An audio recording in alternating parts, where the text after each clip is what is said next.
ការដាំដុះរុក្ខជាតិផ្ដល់បទពិសោធន៍ទៅលើកុមារដូចជាឲ្យពួកគាត់ស្គាល់ពីប្រភេទនៃរុក្ខជាតិដូចជាដើមឈើបន្លែឬផ្លែឈើផ្សេងៗរូបរាងរបស់វាអត្ថប្រយោជន៍របស់រុក្ខជាតិអាចយកទៅធ្វើជាម្ហូបឬធ្វើជាឱសថព្យាបាលជំងឺផ្សេងៗផងដែរ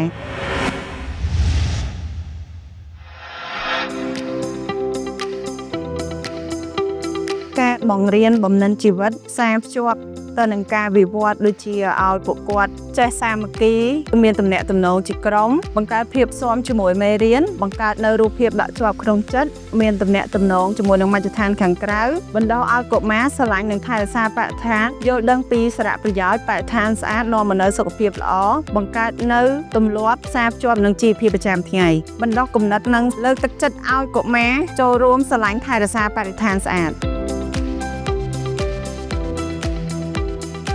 ការអប់រំកុមារផ្សារភ្ជាប់នឹងបំណិនជីវិតព្រោះកុមារជាវ័យមួយដែលចង់ដឹងចង់ស្គាល់ចង់ប៉ះនៅវត្ថុផ្សេងៗដែលពួកគេមិនដែលបានជួបប្រទះ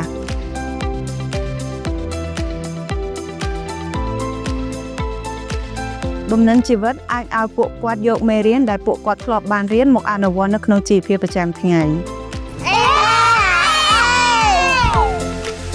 សូមបញ្ជាក់ថាសាលារៀនអន្តរទ្វីបអាមេរិកាំងនៅតែបន្តទទួលសិស្សានុសិស្សចាប់ពីអាយុ2ឆ្នាំឡើងទៅព្រមទាំងផ្ដល់អាហារូបករណ៍ 20% គ្រប់កម្រិតថ្នាក់សម្រាប់សាខាសៀមរាប តាកែវ ច្បារអំពៅនិងសាខាទូសង្កែកាន់តែពិសេសជាងនេះសាលារៀនបានផ្ដល់អាហារូបករណ៍ 20% បន្ថែមទៀតសម្រាប់ការិយាល័យកណ្ដាលនិងសាខាទូគោកចាប់ពីកម្រិតថ្នាក់ក្រុមមត្តេយ្យសិក្សាដល់ថ្នាក់ទី2ដោយគ្រាន់តែចុះឈ្មោះកូនរបស់លោកអ្នកចាប់ពីថ្ងៃជូនដំណឹងនេះតទៅ